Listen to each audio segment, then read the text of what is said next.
Hello guys, welcome back to my mini blog. So আজকে আমার মার বার্থডে ছিল, তো আমি বিকেল থেকে ব্লগটা স্টার্ট করছি। তো বিকেলেই আমি চলে গিয়েছিলাম মার্কেটে গিয়েছিলাম মার জন্য কিছু জিনিস আনতে, জিনিস মানে ফুল আর কেক। সো প্রথমেই আমি ফুলের দোকান থেকে ফুল নিয়ে নিলাম, তারপর আমি কেকও নিয়ে নিয়েছি। তারপর আমি চলে গেলাম মিষ্টির দোকানে গিয়ে আমি সিঙ্গারা মিষ্টি নিয়ে আমি ঘরে চলে আসলাম।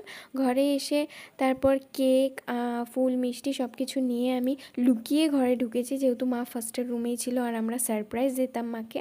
তো তারপরে আমি ফুলটা কাবার্ডে লুকিয়ে রেখেছি আর কেকটা হলো ফ্রিজে ঢুকিয়ে দিয়েছি। তো আমরা সবাই মিলে তারপর গল্প করছিলাম। তারপরেই কেক কাটিংয়ের বাড়ি আসলো, তো এই পুচকুটাকে দিয়ে মাকে সারপ্রাইজ দেওয়ালাম। তারপর মা বলছিল যে এই কেকটাতে এমন রাগী মা দিয়েছে, তো এটা নিয়ে মা অল্প রাগ হয়ে গেছিলো। তো সবাই ওটা নিয়ে হাসাহাসি করছিলাম। তো যাই হোক, তারপর সবাই মিলে কেক কাটিং করে তারপর আমি চলে গেছিলাম রান্নাঘরে সবার জন্য স্ন্যাক্স রেডি করতে। তো আমি চা বানিয়ে সবার জন্য প্লেটে সিঙ্গারা, মিষ্টি, কেক সব কিছু সার্ভ করে সবাইকে দিয়ে আমরা খাচ্ছিলাম, আড্ডা মারছিলাম। তো বিকেলটা এভাবেই কাটালাম। তো আজকের জন্য এতটুকুনি, বাই, টেক কেয়ার।